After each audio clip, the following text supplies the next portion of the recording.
Does that look like we're ready? Are you? It looks like we're good with the screen?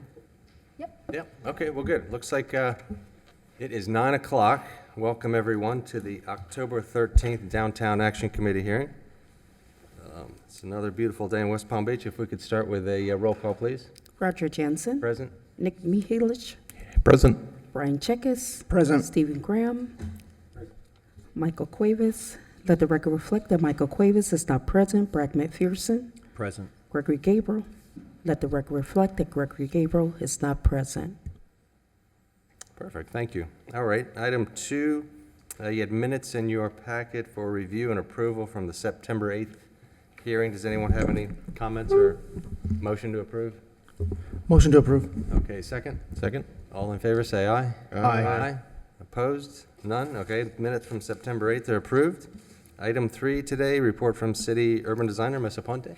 Good morning, Ana Maria Aponte, City Urban Designer for the record. I just want to introduce this morning Farah Narat. She is the Assistant City Attorney, and she will be our legal counsel for the DAC meetings from now on. All right. Stacy has left the city, so Farah, welcome.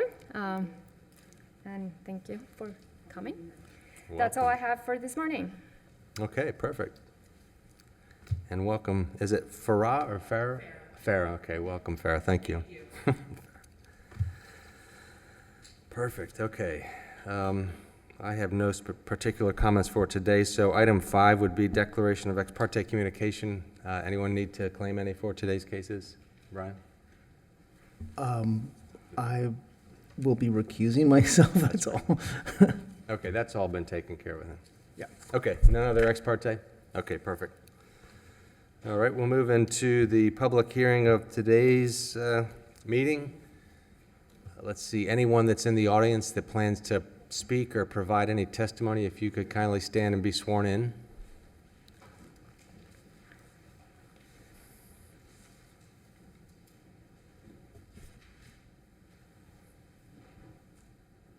Who's going to do that? Farrah Do you or- solemnly swear or affirm that the testimony you're about to give will be the truth, the whole truth, and nothing but the truth? I do.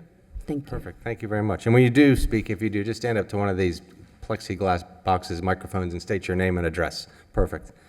Okay, we'll move on to today's cases. So we have several TDR cases, and if we'll go right into number 21-08, request by Suzanne Doherty on behalf of the Most Reverend Gerald M. Barbarito. And go ahead and have the presentation, please. Chris Kimmerly, Urban Design Planner. So we actually have 3 cases that all involve the St. Anne's Same. Church facility. So for convenience sake, we'll be presenting them together. That's fine. The first one here is 21-08. Goes from the West Palm Beach's Gateway Park to St. Anne's Church, and this is part of the landmark designation. There'll be 72,132 square feet. The sending site here is the St. Anne's Church, in this case, it'd be the receiving site is St. Anne's Church. So this is part of the ordinance number 4939-21, in which the city is conveying additional city-owned TDRs as compensation for the property's designation as a historic landmark structure. Second case is TDR case number 21-09. This involves transfer of TDRs from St. Anne's Church to West Palm TDRs, which is a TDR bank. The total amount of TDRs to be transferred is these 57,072 square feet. And then the last case involving case number 21-10. This transfers from St. Anne's Church to the 360 South Rosemary property. This is transferring the remaining 15,060 square feet. Again, here you can see the sending and receiving sites, St. Anne's to the 360 Rosemary. So the city is sending 72,000 square feet to St. Anne's, and then that 72,000 block is being divided into both the TDR Bank and then the 360 Rosemary site. And then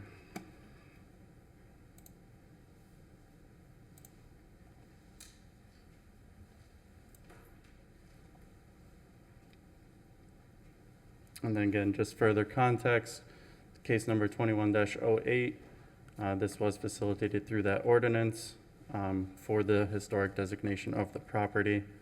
And then case 21-09, the 57,072 square feet of TDRs. This is going to a banking site which is permitted through the code. And then case number 21-110, or 10, the 15,060 square feet of TDRs. This is in order to facilitate the conversion of an 8th-story, or a portion of the 8th-story parking garage into additional office space. And then I have, again, based on the findings and these proposals presented, the planning staff does support all 3 TDR cases. And for your convenience, 3 separate motions are here. Okay, thanks. Does that complete your presentation? Yes. Perfect, thank you. Do we have any comments from anyone in the audience on this case? Okay, then we'll close public discussion on this case. Any questions from any members of test staff? Motion? Motion to granting transfer of development rights. I move that the Downtown Action Committee approve the transfer of development rights, DAC case number TDR 2108, as listed in the staff report dated October 13th, 2021 as follows. A, the transfer of 72,132 square feet of TDRs from the City of West Palm Beach TDR pool to the property at 310 North Olive Avenue, St. Anne's Church, pursuant to the requirements of Section 94-132. Okay, motion. Is there a second? Motion second. All in favor, say aye. Aye. Aye, opposed? None, that motion carries. A motion, please, for 2109. Motion to approve, granting the transfer of development rights. I move that Downtown Action Committee approve the transfer of development rights, DAC case number TDR 21-09, as listed in the staff report dated October 13th, 2021 as follows. B, the transfer of 57,072 square feet of TDRs from the 310 North Olive Avenue, St. Anne's Church property to the TDR Bank, West Palm Beach TDRs, LLC, pursuant to the requirements of Section 94-132. Okay, motion second. Second. Second, all in favor, say aye. Aye. Aye, opposed? Okay, that motion carries. And then one more, please. Motion to approve granting of transfer development rights. I move that the Downtown Action Committee approve the transfer of development rights, DAC case number TDR 21-10, as listed in the staff report dated October 13th, 2021 as follows. C, the transfer of 15,060 square feet of TDRs from the 310 North Olive Avenue, St. Anne's Church property to the property at 360 South Rosemary Avenue, pursuant to the requirements of Section 94-132. Okay, motion, is there a second? Second. Second, okay, all in favor, say aye. Aye. Aye, opposed? Okay, motion carries. All right, that takes care of those 3. Thank you, staff. So we'll move into code revision cases, section D. That is case number 1899. And if we could please. Mr. Chair, I need to recuse myself from this case. I'm doing work for property owners who will be affected by the actions of the board today. Okay, so noted, and I think you've discussed that with Farah already. I have filed Form 8B with the clerk. Okay, perfect, thank you. Thank you. Okay, now we'll hear from staff, thank you. Good morning. Ana Maria Pontes, City Urban Designer for the record. See you. Planning Board Case 1899. This is a city initiated request for a text amendment to the Downtown Master Plan element of the Comprehensive Plan, modifying Policy 1.1.1, Policy 2.3.2, and Policy 3.1.3 to promote the development of the area between Quadrille Boulevard, North Dixie Highway, Palm Beach Lakes Boulevard, and the FEC right-of-way, creating the new North Railroad Avenue District, modifying the existing Brasford Park District, deleting the existing Industrial Shake District, designating additional incentive areas which allow additional height and development capacity within the North Railroad Avenue District, and designating 2 properties as urban open spaces. Subject area is located within Commissioner District number 3, Commissioner Christy Fox. So I'm going to give initially kind of a background of the area and explain how we're doing these amendments that we're proposing. The downtown development, as you all know, the downtown area has seen a boom in development in the last 15 years. In average, the downtown has seen around 211 residential units built every year, and an average of 55,000 square feet of non-residential square footage also built every year in the last 15 years. Most of that development has actually occurred within what we call the core of the downtown, that is south of Quadro Boulevard, south of Banyan, between basically Okeechobee Boulevard and Quadro Boulevard, the water, and Clear Lake. Very little has been seen actually on the residential districts north of Quadro Boulevard. In the case of the area north of Quadro, between the FEC and the water, we have seen just the construction of the loft in place in the last couple of years, and more recently, the HSS facility on Palm Beach Lakes Boulevard. In that regard, the area specifically the subject of this amendment, that is west of Dixie Highway, that is the Brestford Park and the Industrial Shake District, have seen very little investment. Some renovation of the existing structures have happened, and that has been well received. Some of the houses that were in there were in the last maybe 8 years being renovated, and interior improvements have been done, like fixing all the kitchen, the bathrooms, and the interior for those houses that are some of them are converted into multifamilies. And some of the existing commercial buildings along Dixie Highway have seen some renovation. But in general, very little investment has occurred in this area. In 2009, when the city engaged in the downtown master plan update, the description of the district and the industrial chic district as we know it right now was modified from the original master plan. So in 2009, the district was envisioned as a traditional district where light industrial uses could coexist with residential and commercial uses. As you know, the Redwood Avenue area includes the existing warehouses that are occupied by some industrial uses. Some of the buildings are vacant, but this is adjacent to the Brestford Park residential. So the vision on the downtown master plan update was kind of transform these industrial uses into a more art-related uses, maybe alternative housing for artists, and some adaptive and renovation of the existing building stock in that area. However, that vision has not really materialized. We have not seen any movement on those buildings, and the structures of the industrial area still are the ones that are vacant, and others are still used for industrial uses. The neighborhood remains basically dormant. There's a large percentage of vacant parcels within the neighborhood. 38.6% of the parcels within this area are right now vacant. Most of it is concentrated north of 10th Street. And the industrial uses, as I mentioned, are still occupying some of the warehouses despite the industrial chic provisions for alternative uses. The core of the neighborhood, though, that is the area between 10th Street and 8th Street, remains a vibrant residential neighborhood. Most of the houses are occupied, and they are or single-family houses or occupied by multifamilies inside those single-family, those kind of small-scale structures. And those are the ones that saw some of interior improvements and renovations. But considering these conditions for the last several years, the city has recognized the need to promote redevelopment in this area and modify the zoning regulations to attract new investment. The large percentage of vacant sites in the neighborhood kind of give us that clue that something needs to be done. The current regulations are not really working to promote redevelopment. In 2019, when the city had already started looking at possibilities for new changes in this area, NDT Development and Place Projects approached the city with a redevelopment proposal for the area.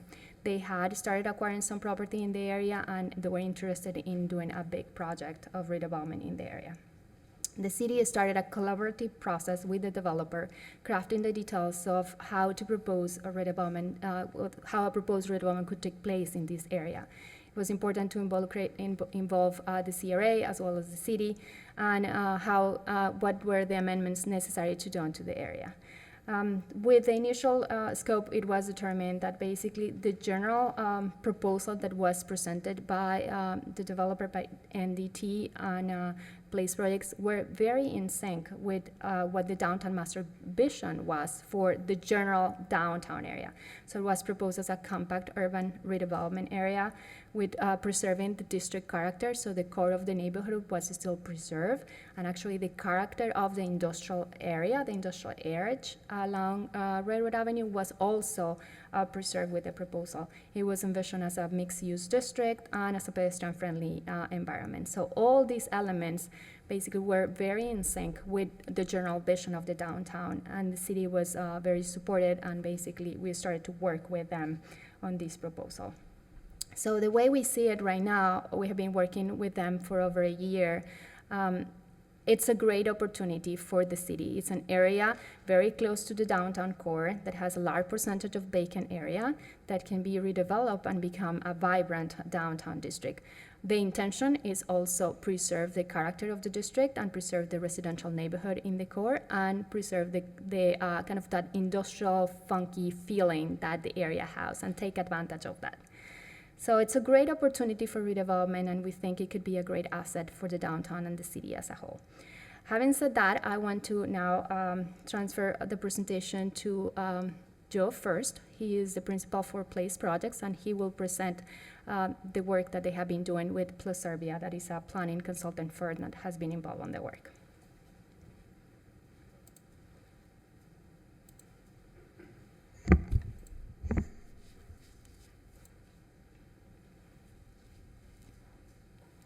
You raise your right hand to be sworn in, please. You solemnly swear or affirm that the testimony you're about to give will be the truth, the whole truth, and nothing but the truth. Yes. Please state your name for the record. Joseph First, address is 570 Northeast 57th Street, Miami, Florida, 33137. Well, thank you all so much for having me here today, and obviously thank you, Anna Maria, for the presentation from the city. This is a really exciting moment for us. This is a project that we've been working on for the last 2.5, almost 3 years, and basically this is the beginning of a series of meetings, of course, that you're aware of, to take us to fruition, to be able to implement this plan that we're all very, very excited about. So we named this neighborhood Nora off of North Railroad Avenue, which is really our main street in the district. And this project came to be based on really two firms coming together to marry expertise. So NDT Development, Ned and Damien, who are the co-founders, who are also here today, really noticed that this area was underutilized in terms of the commercial core, the industrial buildings, and all the vacant land. And they started to come up with the idea of trying to figure out how to reposition this area and try to bring vibrancy and life to it. For me, I started my firm Place Projects in 2018. My background is I was the managing partner for a company called Goldman Properties, who was instrumental in the revitalization of Wynwood. And so when they were looking to bring somebody in to help realize this vision, I had the subject matter expertise to help bring this to life, not just from a planning and zoning and policy perspective, but also from a curatorial content creation perspective. And I think this is the single greatest project that I'll ever have the opportunity to work on in my career. Just a little bit of a few facts about Wynwood. Anna Maria, can we remove this? Do you know what that is? I'm not sure what that is.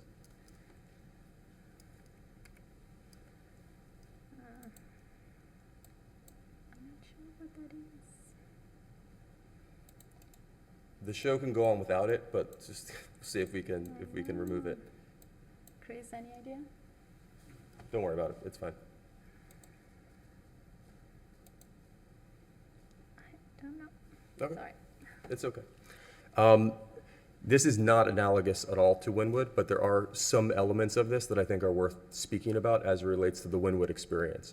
So for those of you that know Wynwood, when we started our investment there, which was really in 2006, 2007, it was an underutilized warehouse district. It was primarily vacant buildings. There were a handful of art galleries and art-related uses. And when we started to acquire property in this area, our view was, how do we create a destination for the creative class in the city of Miami? There was no home for the creative class. And so everything that we did was trying to think about what elements, what types of content, what types of planning and zoning frameworks, what type of neighborhood work do we need to do as a body to bring that vision to reality. And so the reason why I wanted to talk a little bit about this is one of the biggest elements of what we created was what we call the Neighborhood Revitalization District, which was a full neighborhood rezoning overlay that we did obviously within the city of Miami under Miami 21. And the results of that are, we took that neighborhood from an underutilized warehouse district to being the second most visited place in all of Miami-Dade County. As you can see, we have about 5 million annual visitors that come through Wynwood. We, obviously, through parking transactions, we now know that we have about 1.6 million parking transactions annually. So when you think about economic development and growth for a city, that's a pretty interesting statistic. The spending from visitors, again, this has become the #2 most popular destination in all of Miami-Dade County, so people clearly are spending their money there. For me, given what we're working on now, I think most importantly, we won the American Planning Association Award in 2016 for the most thoughtful planning and zoning policy to create economic development and growth. There's been over $1 billion of investment in ground-up development projects based on the zoning framework that we created. And equally as important, there were probably less than 150 jobs or employment base within Wynwood when we started, and now there's about 8,000 local jobs, and that was pre any office development, which is now occurring. So there's about 800,000 square feet of Class A office that's been built in Wynwood. And so, of course, there's probably going to be another 4,000 to 5,000 jobs within those buildings. So although the project isn't analogous at all, there are certain features that we think will be the outcome of what we're doing within Nora, and I wanted to highlight the success of those in Wynwood. So what are we doing with Nora? There's 3 core concepts to our vision here. The first is the adaptive reuse of the industrial buildings along North Railroad Avenue. I will show those to you in a little bit more detail on a future slide. The second of which is rethinking the public realm to create more pedestrian space and really to create the ability to have a great destination retail commercial district along North Railroad Avenue. In order to do that, all of the infrastructure under North Railroad Avenue is insufficient and old and outdated, so we will be replacing all the water and sewer. We will also be burying all the power lines, and we will be doing a streetscape not too dissimilar from what you see in Clematis to make this a pedestrian-friendly environment. What we're also doing, because this is primarily a one-sided street of commercial, is we're creating a linear park that exists along the east side of North Railroad Avenue, which you'll see in more detail next. And then the third piece is the master plan, which is effectively what we're here talking about today. So for the master plan, as Anna Maria mentioned, the character and scale of this neighborhood in the residential core, basically between 8th Street and 10th Street, the idea is to preserve that. There are no changes being made to the BPDR. We think that the tree-lined streets, the sidewalks, the scale of that is perfect and should be protected. Where the zoning is really being focused is north of 10th Street, which is primarily vacant land and land that we primarily control where that ground-up development would take place. And the thought of the ground-up development, again, is that this all works through the incentive program of the city of West Palm Beach. So in terms of the good work that Anna Maria and Rick have done from an affordability perspective and the requirements for the 20% affordable for incentive transfers, that will all obviously take place within our mechanism here. Here's another view. I think Anna Maria had a similar photo, but you can see the amounts of vacant land basically south of Palm Beach Lakes Bridge. And then you can see how much more built out the residential core of the neighborhood is south of 10th Street. This image to me really shows what our opportunity is from a commercial perspective. If you look at the buildings, we own all 12 of those contiguous industrial buildings along the street. We also own all of the parcels along the east side of the road. So again, our plan for the east side of the road is a linear park as well as parking to service the commercial buildings that you see to the west. What's our vision for the retail? So West Palm, we started this project before COVID and before West Palm experienced the type of growth that it had. But what we think is missing in the West Palm market from a commercial offering perspective is candidly a lot. And what I mean by that is we want this to be a mix of local, regional, and national operators. We want this to be a lifestyle district that is accessible and attainable for all different types of people. And in terms of our core focus, it'll be a mix of food and beverage, creative office space, as well as fitness and other lifestyle uses, so that this is a district that gets used from morning to night. This is absolutely not intended to be in any way, shape, or form a nightlife district that's focused around clubs and bars. That's not what this is at all. This is a much more sophisticated daytime type of use. We've not been outwardly focused on leasing at the moment because of all the things that we're going through, but the amount of interest in this is quite extraordinary. Because when you look at the offerings in downtown West Palm, you have Clematis Street, which is great, but has certain pockets or holes that some people don't find as compelling from an operator perspective. And obviously what Related has done with Rosemary is extraordinary, but has a specific type of feel. This is the opportunity for West Palm to have high-character, low-rise buildings. Our plan preserves these buildings, does not raise these buildings and build all new buildings that are much taller. The whole intent of North Railroad Avenue is to be a pedestrian-friendly district. The second piece that I mentioned earlier is the public realm and the infrastructure upgrades. So this is a rendering view of what North Railroad Avenue will look like once we go through all of our processes. We're also working alongside the CRA as it relates to a TIF agreement to help reimburse some of the costs of this work. But basically, as I mentioned earlier, this is a full infrastructure upgrade and redo, creating a curbless street, 14-foot sidewalks, and I think most notably and importantly, the idea of the public realm opportunity in the open space of the park. Another really interesting feature as part of our streetscape plans is that North Railroad Avenue is a vehicular street for sure, but it is not a thoroughfare at all. Cars are only on North Railroad Avenue to get down this street. It doesn't connect to any other major arterials or anything else. So we have the ability, when we so choose, on nights, weekends, et cetera, to actually be able to close this street and create this to be a full pedestrian experience, more similar to Lincoln Road or other examples around the world that have a pedestrian-centric street, and we think that's a very compelling opportunity for downtown West Palm. Planning and zoning. So, of course, the reason why we're here today. Our focus, again, is on form, character, accessibility, mobility, and intensity. I think most notably on this next slide, you can see what we're talking about from a transitional zoning perspective. So just to orient you quickly, where you see the line that's lowest, that's between 8th and 10th Street. That is that kind of existing residential core of assets. And then as you can see, as we're getting closer to the downtown, obviously One West Palm is 2 30-story towers just on the south side of Quadrille. We're allowing the gradual height increases of the neighborhood to the south, and then to the north, as we're getting closer to the Palm Beach Lakes Bridge, which I think at its peak is over 50 feet of height, we're allowing scale to come back in. So the whole idea here is preserving the core of the neighborhood and allowing growth to take place within the sort of the borders of the master plan.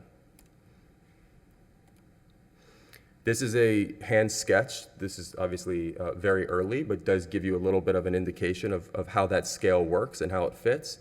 Most notably on this next slide, you can see that the area that's sort of shaded over, that's not as bright, that is the portion of the neighborhood that, based on this zoning plan, will be preserved, and that character will continue to reign in place, and the new development can take place basically on the outskirts of the neighborhood. One thing that I think is truly like a one-of-a-kind opportunity when it comes to an urban revitalization project is, if you look at national examples, you can use Wynwood as well if you know that one specifically. Typically what happens is you have a core of base buildings, adaptive reuse buildings, and you create vibrancy and street life and activity, and that's great. And that's what really draws people to a neighborhood. And then as development starts to come in, the development starts to get interspersed within that neighborhood and effectively breaks up that street experience, that pedestrian experience. What's so unique about this plan is that it really calls for the preservation of the scale and the building form that you can see within the shaded area, and all of the vertical development or new development happens just one step outside of it. So what's incredible about this is that you get to maintain that commercial core in that main street in that low-rise scale, while still allowing for new supply to come in. I think we all know with what's going on in downtown West Palm, there's an absolute need for housing. And again, though I mentioned it earlier, because of the good work of Anna Maria, the commission, Rick, et cetera, the affordability requirements through the incentive program will require us to have 20% of all of our inbound FAR that we'll need to build these projects, to have 20% of those to be affordable. And I think that's an amazing policy to create an appropriate mixed income environment. In summary, for us, it's basically these three things. It's one, to create new commercial offerings and enhance public space. It's two, to convert industrial relics into contemporary community assets. That's, of course, the adaptive reuse buildings. And three, to provide diverse housing to support the growth of downtown West Palm Beach.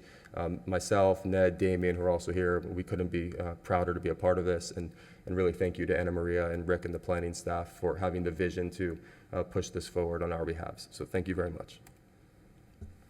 Great, thank you very much. Back to you, Anna Maria. Yes, Perfect, thank you. thanks.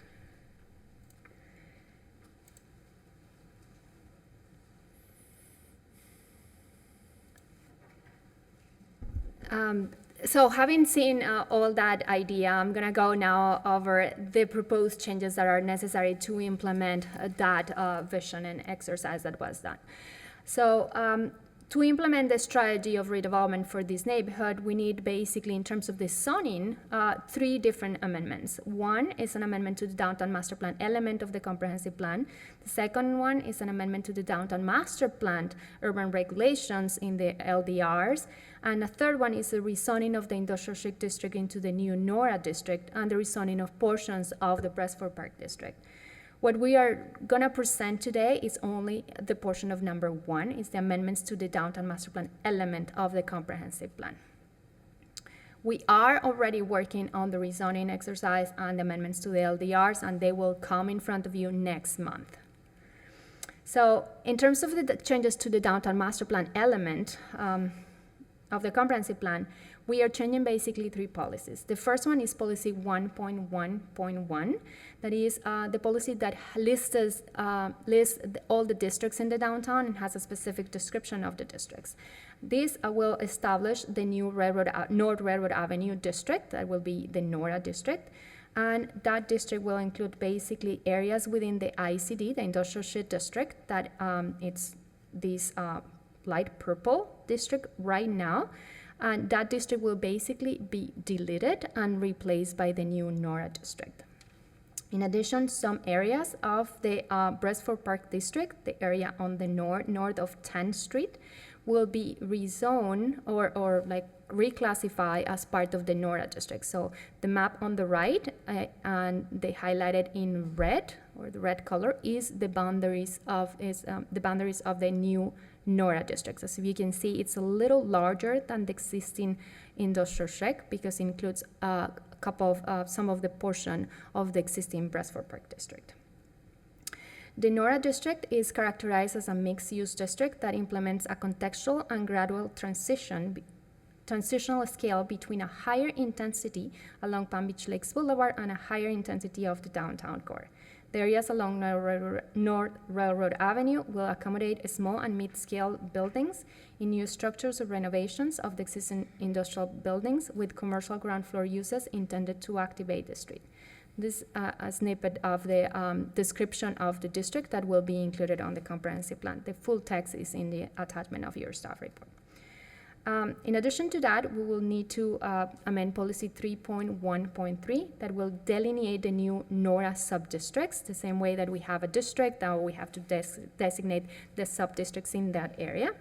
In this case, as I mentioned, the industrial chic district will be replaced by the NORA district. So the industrial chic district 5, that is this light green, will be replaced by the NORA 5. The industrial chic 2, that is the north block between 11 and Palm Beach Lakes, will be replaced by the NORA 2. And in addition, the Brestford Park District Residential, that is this portion, this block between 10 and 11, will be now be designated as NORA 2 also. And a portion of the Brestford Park District 5, that is these blocks along Palm Beach Lakes Boulevard, will be designated as NORA 5, that is these blocks. So that is basically the big changes is these 2 areas where before were Brestford Park and now are gonna be part of the NORA district. The base development capacity and height allowed in the new NORA district will be the same than the previous district, and this is very important. So basically, the development capacity of these districts, the new NORA, will have the same development capacity that exists right now under the industrial shake or the Brestford Park District R or 5. So we just translated the development capacity as a base to the new district. We just basically changed the name and rezoned some areas. However, because the whole goal of this is also to increase some development capacity in primarily the vacant areas to incentivize the redevelopment of the district, we have to delineate new areas eligible for incentive. So we're gonna propose increase in development capacity allowed through incentives, that is as far as the comprehensive plan goes. So if you can see in here, on the left is the adopted map that designates the areas that are eligible for incentives. And then on the right is the proposed map. So the north area of this district will now be eligible to receive TDRs and increase its development capacity. And then the portion south of 7th Street will also be eligible to receive development capacity. The incentives will not, the details of the incentive will not be included in the comprehensive plan. The comprehensive plan just designates the area as eligible for incentives. The details of how the incentives will be handled will be on the zoning and land development regulations, but they are proposed as a TDR transfer. So the development capacity will have to be brought from historic buildings in the rest of the downtown and transferred to this area. The overall development capacity of the downtown this way is not altered. Basically, we are maintaining the overall development capacity of the downtown because the only thing that we are doing is moving capacity from other locations to this new area. As I mentioned, the new development capacity is necessary to promote the redevelopment of the area, and the goal is to basically implement the gradual transitional scale that was mentioned by Joe in the previous presentation. So the highest intensity of development is concentrated next to the Palm Beach Lakes Boulevard, with buildings allowed to go, in some cases, up to 20 stories, and an FAR of 5.5, and then stepping down towards the neighborhood to an 8-story scale, and even 3 stories as we are moving into the details of the building envelope as it goes down to adjacent to the residential. And then it goes up a little bit south of 7th Street as it meets the downtown area. This is a table DMP1 that established the maximum development capacity, and it's also proposed to be amended. As you can see, the Industrial Chic District 5 and 2 are removed and replaced by the North Redwood Avenue District 2 and 5.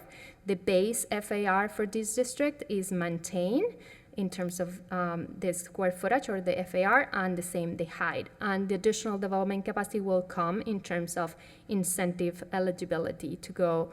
The highest development capacity will be assigned a 5.5 FAR. That will be the block that is adjacent to Palm Beach Lakes Boulevard and next to the FEC, and it goes down as it goes proximate to the neighborhood. And also that is the block that has the maximum height permitted.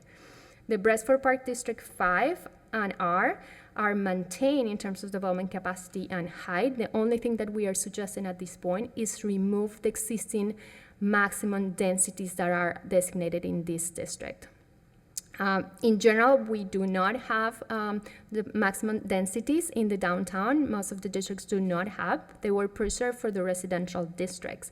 In this case, we're suggesting to remove the maximum density for the Brestford Park 5, because we think the 40 dwelling units per acre is kind of restrictive. With the trend in commercial units that we're seeing, they are coming smaller, so we prefer to control the development capacity based on the FAR, and we have still the average unit size. So they will still have a limitation, but will not be bounded by the maximum number of units per acre.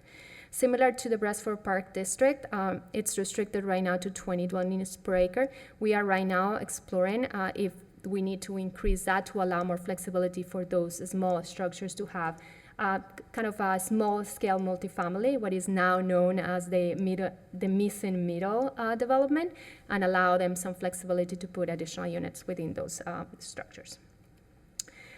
This is kind of the general sketch that was shown, but it very well illustrates the transition of those density and how the core is maintaining their scale.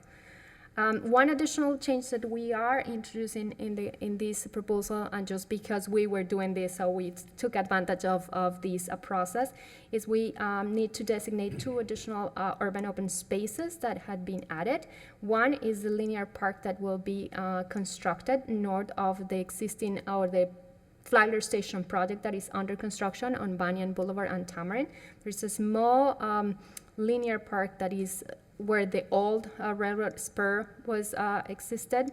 We have worked with the CRA. The property is owned by the CRA. They gave some money to the developer, and it's going to be built as part of the development, but it will be designated as urban open space and be preserved basically as a park. The other property that is an existing park is the Jose Marti that exists on Flagler Drive and 2nd Street. Has always been maintained as an open space, but it has currently a designation of flooded waterfront district. So we are doing the process to rezone this property as urban open space. And in the future, we will be able to transfer the development capacity from these two parks into another development. These were kind of added ons to this process. In terms of the process, what we're doing today, as I mentioned, is the comprehensive plan changes that is going in front of the board October 13. It's going to be presented to the planning board on October 19, so next week. And the first reading of these amendments will be presented to the City Commission on November 29, 2021. After that first reading, we will have to send the proposed amendments to the Department of Economic Opportunity for review. And while DEO does their review, we are moving ahead with the zoning code amendments. As I mentioned, the zoning code amendments and rezoning will be presented in front of the board next month for DAC and Planning Board. And the first reading will be conducted or is tentatively scheduled for January 10th, 2022. After the first reading and hoping to receive the approval from the EO, we will be presented the second reading of the two items, the comprehensive plan amendment and the zoning code amendments, on the City Commission hearing of February 7 of 2022. At that point, the whole amendment will be completed and the regulation will be in place for them to move ahead. In terms of community input, we conducted one community input last September 30th. Over 20 participants attended the meeting and we received positive feedback. In general, the neighborhood residents are excited to see things going on in the neighborhood. We had conducted a previous meeting last year, September 16, 2020, as part of the initial amendment that was done to allow surface parking lots along Railroad Avenue. There was a zoning code amendment that was done to allow the project to move ahead with the construction of some surface parking lots. As part of that process, we did an initial community meeting and presented some general vision. The proposal was also presented to the City Commission on February 1st for a work session, and we basically received positive kind of encouragement to move ahead with this. That concludes my presentation. Staff is recommending approval for Planning Board Case 1899 based on the findings and data and analysis presented in this staff report and based on the finding that the amendment meets the requirements of Chapter 163 Florida statutes and it is consistent with other elements of the city's comprehensive plan. Thank you. Okay, thanks, Anna Maria. Very good, thorough presentation. Thanks to the development team.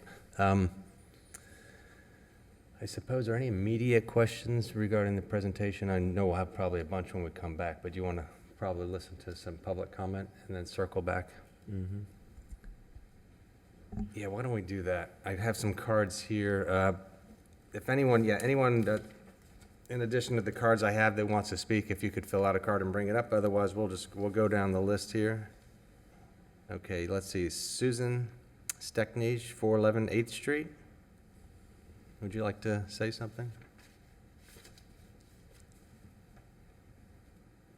And if I mispronounce your name, I apologize. No problem, Steckney. Stedney, It's thank tricky. you. I just want to speak in favor of the project. I've lived at 411 8th Street for 21 years. I also own quite a few other properties right along the block, 5 altogether. It's a wonderful, in terms of location, it's an ideal location. We're 2 blocks away from the waterfront, from Flagler, for people to go jogging. It's a great location in terms of being able to walk to downtown. It's a place that has been overlooked. If you look at Clematis Street and go half a mile south, tremendous amount of development. Clematis Street going half a mile north, which is Brailsford Park, almost nothing has happened. It's long overdue. I think Nora, from the plans that I've seen, seems to be an ideal project because it encourages keeping the community feel and yet develops, which is so much development, which is so much needed because there are so many empty lots in the area and just vacant land. and buildings that are also sometimes not inhabited. So I'm very much in favor of it. Thank you. Great, thanks for your time, appreciate it. So next, let's see, for the same case. Okay, address is 433 11th Street. Lydia. Lydia, okay, thanks. I know, thank you for understanding. Oh, that's Mike. Can you hear me? My name is Lydia Sykes Weathersby. I'm not in favor of this plan at all. I grew up on 11th Street, and most of the people who are buying the properties now don't live in that area. Of course not, because of investments. I get it. But when you grew up and the area was vibrant, it had sea grapes, it had avocados, oranges, the mangoes, which we still have the mango trees, and it's sentimental value. And the reason why nobody has built there, because they knew this was coming. And for the person on Miami, they don't know nothing about us that live there. And there's no affordable areas. And I'm kind of full because I'm upset because I find out my mama scrubbed toilets, scrubbed floors to have that land there.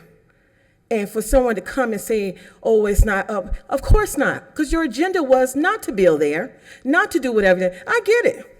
You're investing, you don't want to do anything there. But for the house there on 11th Street, we want to stay there, go back vibrant. We go have Sunday dinners there. We do a lot as a family there, on there. And that to me, and for the ones that are coming around bullying, asking and coming and harassing us about their property, that got to cease. I told God about it. I got to cease. And I'm up full. I'm sorry. I don't mean to vent like this, but I'm really upset. I'm 59 years old now. I'm retired. But whatever needs to be done, I am not favor for this at all because they say every resident is for it. That's not true. I don't know how you got the word out, but we got to do better, the city, getting the word out to the residents in the area to let them know. All this flourishing, these monologues or whatever what you have, that's all good. Until you in it, you don't understand it. But I understand it. We had some hard times there, and we love that area. I'm not looking for nothing. I'm not asking somebody to give us anything. But it's no affordable houses, and every time we get something, we own something, someone always want to push us out. But I'm standing there to let you know I'm fighting. I'm a fight till I have no breath in my body. And stop, whoever's in here, stop coming around here harassing. It's not good, because I'm going to call a law on you. Stop it. I mean it. Stop it. And it's not right. You can do whatever you want to do, but in the area, my mother, a black woman, single mother, took care of it, had us to come in the house and pay for her scrubbing tears. And all of a sudden you want to push us out? That ain't happening. I don't care what the city never came and asked some of the residents. Do better, city, and getting the word out, letting people know what's happening. And that's all I got to say. Thank you. All right, thank you, Lydia. Okay, let's see, Jennifer Reed, 433 11th Street. Hi, I'm Miss Reed, and also at 433 11th Street. I live in the home there. I'm not, I really was thinking about this and praying. Really against this because, like the slide showed, in September 16, 2020, they had a meeting, but we wasn't aware about it. And then I made a complaint that we didn't know anything about it. And I live in the neighborhood. And then on February the 2021, if I can remember right, I don't know if it was a Zoom meeting. I remember getting on there and I was asking questions. And a lot of people in the neighborhood, they didn't know anything and they don't understand what's going on. And I was trying to get information to try to help everyone in the neighborhood. I'm not against stuff being beautiful and nice and try to keep up our land nice and beautiful, but also I don't want to be blindsided and someone coming in the neighborhood and rezoning it and changing the name. What is wrong with Bedford Park? What is wrong with that? But then I was at the meeting a week ago, I think, here, and I asked a question.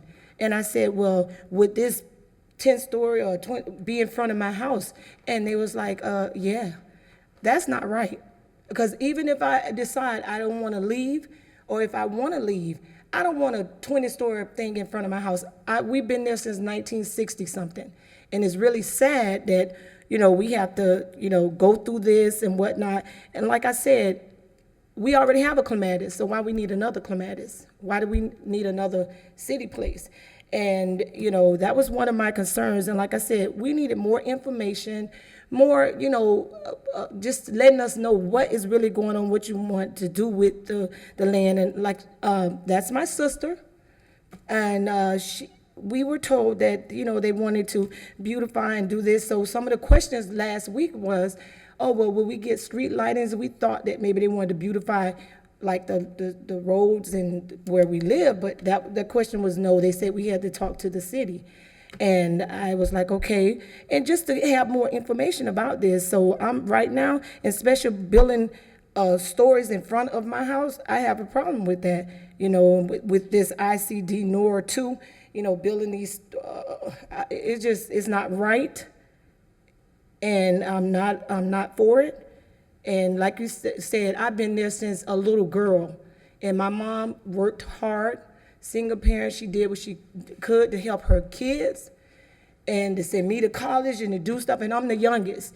So I know about the neighborhood and what we need. And one problem, before I get off, I have a problem with when you're saying the character of the neighborhood.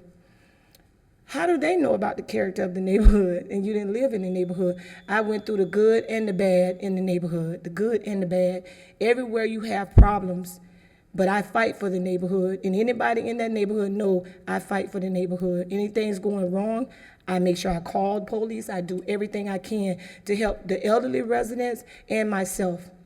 So I'm just, right now, I'm not for it. And that's all I wanted to say. Now, thanks so much for your words. We appreciate your time. Thank you. Thanks for the commentary. Let's see, there's one, two. I think that's all I have. Was there anyone else in the audience who would like to speak to this case? Okay, seeing none now, we'll close the public discussion and go ahead and have some discussion amongst ourselves about the presentation from staff and the development team. Yeah, I have some questions as well. So who would like to give it a go? I'll start off with a quick question. Is the main reason for redistricting it to, one, capture some of the Brailsford district and also to allow for the incentives? Is that the main purpose?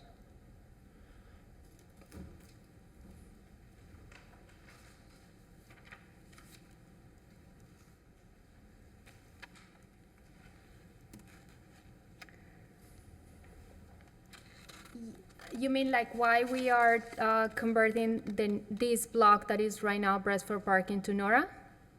Part of it, just, well, I guess, yes, but also generally the conversion to Nora from the existing is the purpose so that we can allow incentives for development and also to capture the existing Brailsford piece. Just, you're talking about the change of the name? Yeah, why? The change of the name is just that the new branding is North Railroad Avenue. As again, it's now called Industrial Shake District because the vision was kind of built on the industrial character in there. The new name, North Railroad Avenue, it's just, I guess, a marketing strategy of how the district is gonna be called. As I say, the development capacity is the same in terms of the base development capacity. The reason for changing this block in particular to Nora and not Brailsford Park is because the Brailsford Park District R will remain as a low-scale residential.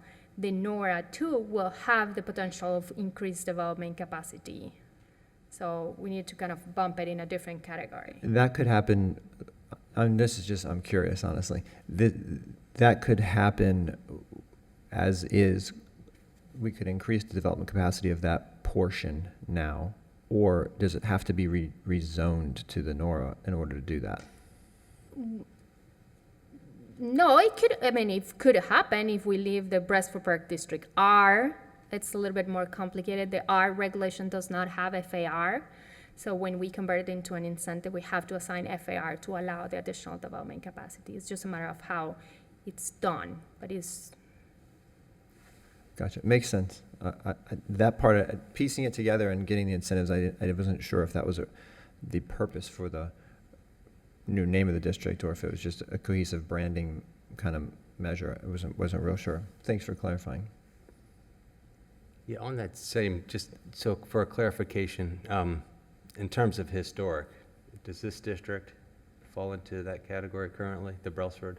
This district is not historic. However, we're in the process of identifying several of the structures within the district that could qualify for designation. A lot of the houses that exist in the core of the neighborhood will be identified as eligible for designation. So if the property owner decides to move ahead and designate the structure, they will be able to do it. And if there's additional development capacity that is not used, they could transfer it through the TDRs. With this one, and you will see it next month, we also are creating a new TDR transfer category that is called the Legacy Program that will be for the, most of the structures are along Railroad Avenue. There are structures that do not meet exactly the historic preservation guidelines for designation, but we consider they are interesting and important and can be preserved. And they will be able to kind of do modification and preserve them if they want to designate it as legacy structures and transfer the unused development capacity if they desire to do so. But they will not, is kind of not the same level of protection as a regular historic building. So if at some point they decide they want to tear down the structure, they could tear it down. It's not the same historic designation. But the intention is also to preserve that character of those structures. So that's a new category. So we are working with the Historic Preservation Division to identify the structures within the neighborhood that will fit on those two different categories. Okay, thanks. Yep. Thank you for your presentation. Thank you for your comments. I did hear, I think, a comment from the public about lighting and street lighting, perhaps within that area of preservation, and I also saw public realm as an emphasis on the presentation side of the development. Is there a specific plan for that core area relative to proposed public improvements, street lighting, sidewalks, landscaping, or is that something that is not desired by the residents, and keep it totally as is? Or has that discussion taken place in that core area? We heard some comments on the last meeting that we had about improvements in the residential streets. That is something that definitely is not handled through the zoning process. That is what we are reviewing today. But as the neighborhood, for example, the development occurs in the neighborhood, new taxes will be paid for that new development, and that money could be reinvested somehow into improvements into the neighborhood. The only thing that it's identified at this point is the new streetscape that will go along Railroad Avenue. That definitely is identified. There's some work already and some designs going in there, and that will be paid with some initial funds from the taxes generated by the new development in the project. Again, as we move forward and new funds become available, there's a possibility of doing some improvements in there. I think the neighborhood is pretty tree-lined already. Maybe there's some identification of missing trees within those residential.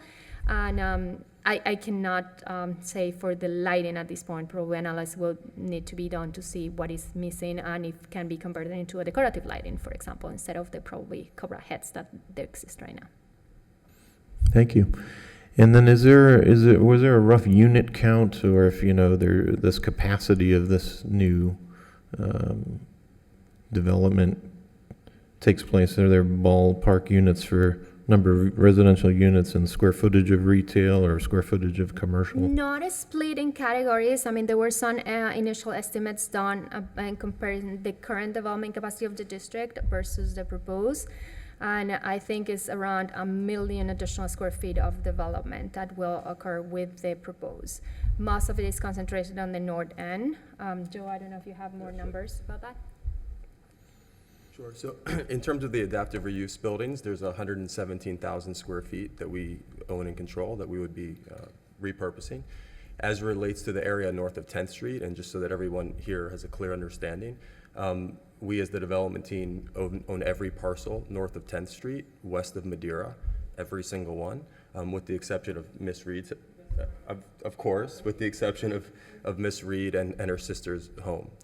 So in terms of where the actual intensity, will be happening north of 10th Street, that could allow about 1.5 million square feet of development through those parcels. And just to be very specific and clear again, that's southern border 10th Street, northern border Palm Beach Lakes, eastern border Dixie, and western border effectively the FEC.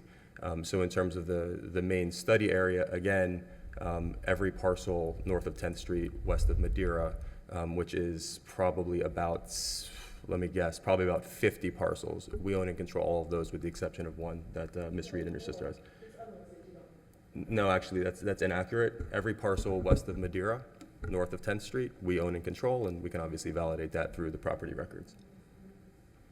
That's east of Madeira. So I would never tell an incorrect statement up here, so just so you have that clarification. Thank you. Thanks. Thanks. Any more questions? No? Steven?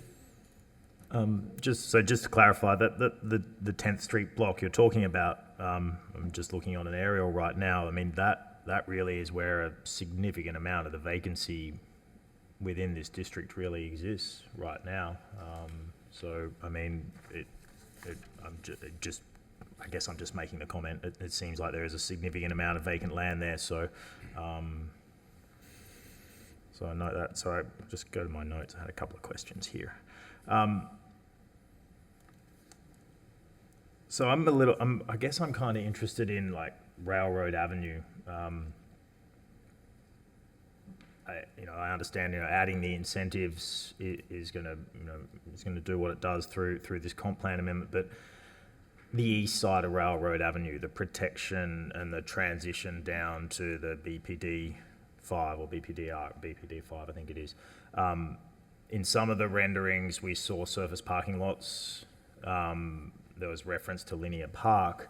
In some of the renderings, and I know they're just renderings, so I accept that, but some of the renderings showed potential development on that east side of the railroad. So I know we had a previous development come to us and it talked about, repurposing the warehouses and some surface parking lots on the east side. I just want to kind of get a bit more understanding of what's going to happen on that east side and how is that going to transition down to the single family homes and those established residences there? Yes, thank you for that question. We are working on that, and I think it's very critical, as you pointed out. Those lots right on the east side of Redwood Avenue that right now we're permitted to do surface parking, we expect that in the future those lots could be transformed into buildings. So what exactly is the scale of that development? It's something that we are working right now with the details of the regulation on the zoning code. It's going to be part of the Brasford Park District residential, so it's definitely low in scale. We think it could be, because of the frontage on Railroad Avenue, it could be a little bit more commercial and maybe have a little bit more height. How much is that? Is it 3 stories? Is the 4 stories okay or not? We are studying right now that exact configuration, because we are totally sensitive of how that transitions into the small scale residential. And those lots, some of them are deeper than others, but in some cases are smaller. And one thing that we did, if you remember, with the amendment that we did for the surface parking lots, one thing that we included in there is that no existing structures in that court were allowed to be demolished to put the surface parking. So we're very sensitive of protecting still that fabric, and we are, as I say, working on what are the details of that regulation, of that building envelope that will go on those skinny lots in there. We're hoping we'll have it for next month, so you will see the details of that in the presentation. Yeah, I think that's an important aspect, obviously, this is the first of many public hearings, so regardless of the decision the DAC makes today, there is several steps to go through, but I think that's an important aspect that probably should be, be communicated as to what's that intent there. And so just to that comment, the maximum height in the Brailsford Park district that someone could achieve right now on those parcels is up to 5 stories. Is that correct? No, it is, so the Brailsford Park District 5, that is the properties that are along Palm Beach, along Dixie okay. Highway, those are maximum 5, but in the Brailsford Park District R, that is the core of the neighborhood, is a maximum of 3. Okay. That third story is only 12% of the building footprint at this point. Yeah. So it's That's basically a limited by- two-story house with maybe a portion to go to So, the third so the story. anticipation of any development on the east side of that railroad corridor would be up to 3 stories in height. That's what respecting we a are looking. We're transition down looking, to the, yes, yeah. we're looking at can it go to 4 or 4 is too tall, or we allow the 3, and how it transitions towards the east to meet the residential. Okay. Yes. All right. Sorry. But it's limited by height as well, right, isn't it, in the residential? In the residential is limited by height. Everywhere, actually, in the rest also. But in But the they are residential, limiting- it doesn't have FAR. It has only height and maximum building footprint, setback, so it doesn't have an FAR translation. But they do limit the third story to a percentage of, 12% of the building so footprint. you wind up with homes that are 2.5 stories, for argument's sake. Yes. 2 with dormers, or however it's done, correct? Yeah, It's not a full- or you have a 2-story house and maybe you have a smaller Right. tower with, I don't know, some Right. room. But on the they're top. not full 3-story structures. Not a full 3 stories, yes. Okay. Thank you. That's all I have. Yeah, thanks. Yeah, so I guess some of my concerns were the same, just the transition of heights and, how one would go from on the north portion, more so than the south, because I think the south is more or less established. It seems a little more commercial in there, the office space that's there and the storage buildings, et cetera. So the south side doesn't concern me as much. It's more the north side, and then, like Stephen was saying, the transition to railroad on the western side of the BPDR. But so just for clarification, that whole block that's transitioning from Brailsford to the Nora, is all that property under ownership by the development team? The block between Between 10th and 11th? 10 and 11, except Mrs. Reed's property? No? Don? It looks like there's about 7 or 8 structures in that zone. Yeah, between 10th and 11th Street, Yeah. we either own or have contracted all of the parcels between Dixie and North Railroad Avenue between 10th and 11th Street. So everything that's transitioning on this from Brailsford to Nora is owned by this team? Correct. Okay. And again, everything north of 10th Street, west of Madeira, is owned by this development team, with the exception of 433 11th, which is Right. Miss Reed's house. Right, okay, thanks. I just want to make a comment about the transition. And again, you are not seeing that in here because it's just the comp plan. And in here, as I show on the previous table, we only put the maximum allowed for the NORA to 20. Not all the blocks will be allowed to go to 20. Not all the blocks are allowed to go to 5.5. So part of what we have been very intensely working with NDT and Place Project and their consultant is basically on those building envelopes for each of these blocks. So when we talk about the transition between the core of the residential and the 8-story buildings, for example, a lot of discussion has taken place of how the scale of the 8-story has to step down to the scale of the residential on 10th Street. So we are working on how the setbacks are required in there. So when you have 10th Street will have a small scale development, 3 stories, and then the building will have to set back or step back to go to the 8 stories. And the same way on 11, the transition from the 8 to the 15 will also have a step back on the upper level. So the street frontages are all met with the same height on 2 sides, and the higher buildings are step back. Right. So we are working on that. You will see that next month. But we have been putting a lot of effort on how careful we do those transitions. Yeah, exactly. I mean, it seems similar to some of the discussions we had in the Northwest transition Yes, between exactly. some of those. And I don't remember exactly where you guys landed with that one, but I think it was very similar in terms of, a sensitive approach to the massing and transition. out of that district into the more dense zones. It seems like some of these incentives, and I know you're working on that, seems like you're going, that's a huge jump from the allowable to the incentive. I think you're going from like a 1 FAR to 5 FAR? Yes, and again, Have these, we, I mean, I don't remember seeing anything that aggressive before in any incentive programs.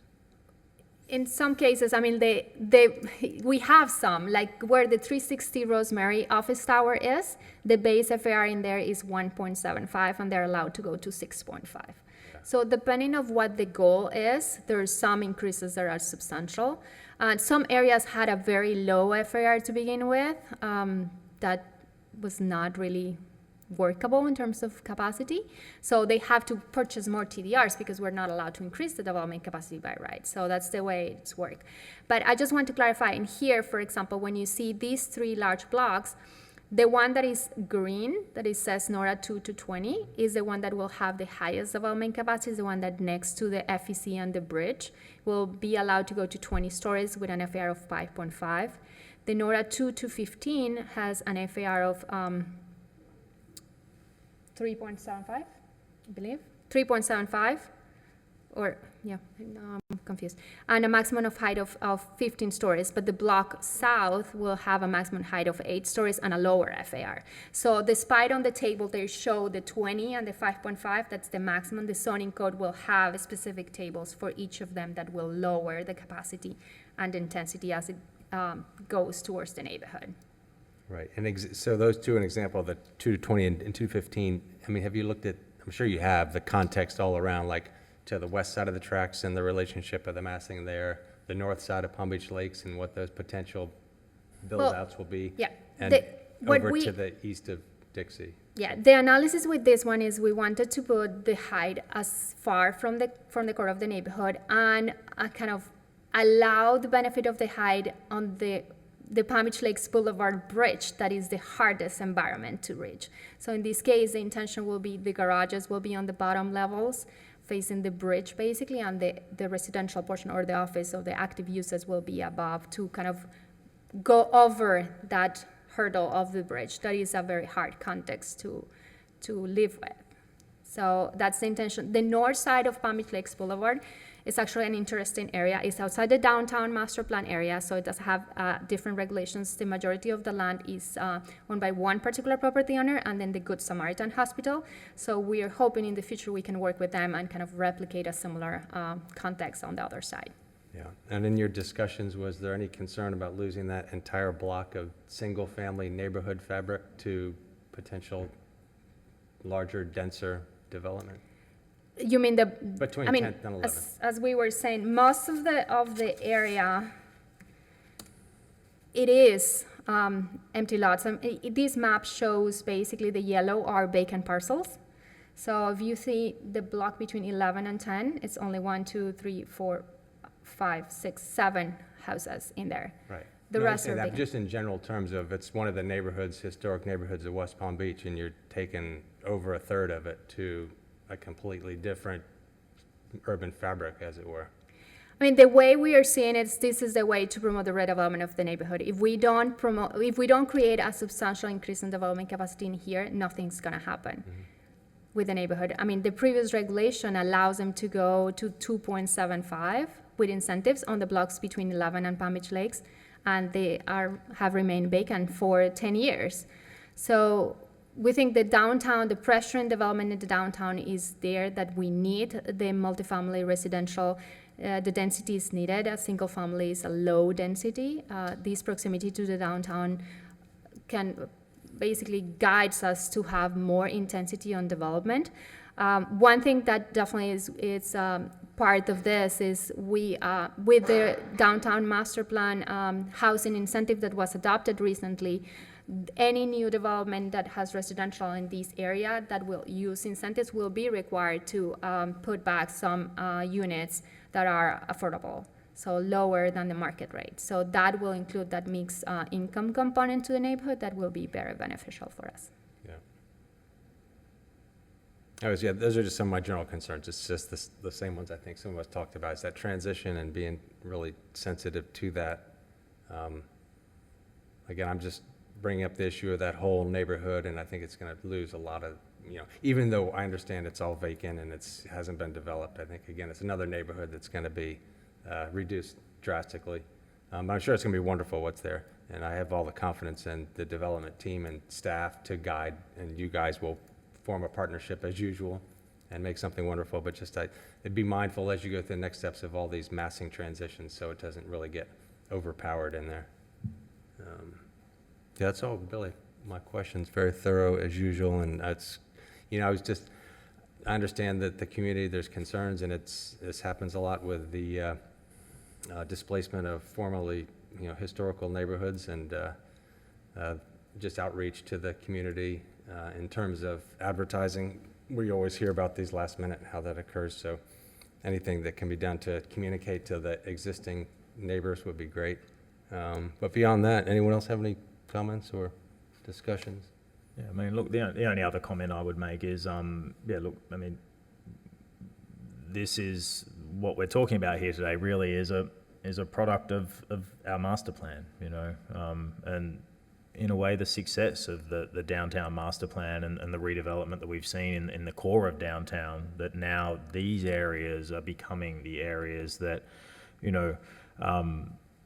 for want of a better term, maybe either underutilized or the existing regulations that have been there, we're looking at and seeing, well, are they achieving what the rest of our downtown's achieving now? So I think to Roger's point, I think a lot of the detail that comes through in the zoning regulations for me is critical. The changes I see that are proposed to the comprehensive plan at least set the table for something that can be both transitionary for the area, but I hope respectful to that core neighborhood. I think that core neighborhood is so much a part of the character of what will make this railroad district very successful. And I think done well, they can ultimately both complement one another. And I think if we can achieve that through the master plan, through the changes to the comprehensive plan, and through the changes to our zoning regulations, I think we're setting out to really achieve what the overall intent of the plan is. So I look forward to the next steps. Should this proceed through its relevant other public hearings, really interested to see what comes out in those zoning regulations. Yeah, I think just to the same point, it's with development of cities and towns and urban development, you have a big neighborhood component, a majority of single family that's lined with commercial and other uses around it at the main streets and thoroughfares with, an internal portion of single family homes. I think we're losing a lot of single family homes here is my point, which is, I think, was the component of that whole neighborhood historically. And I just hope it's not to the detriment of this whole chunk of the city right here.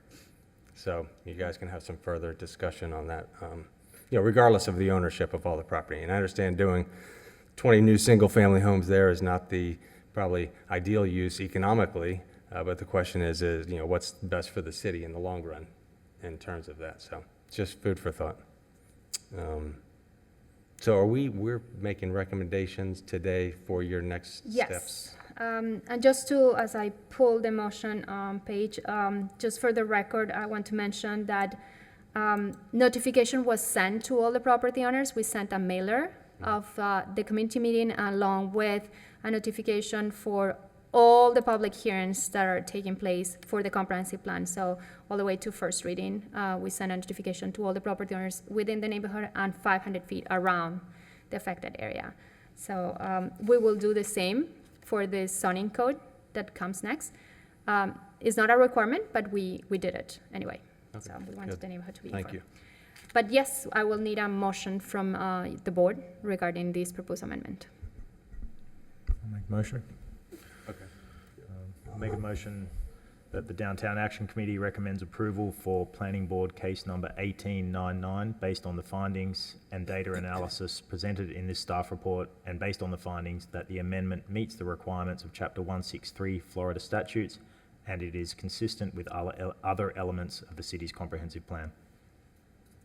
Okay, a motion or a discussion or a second?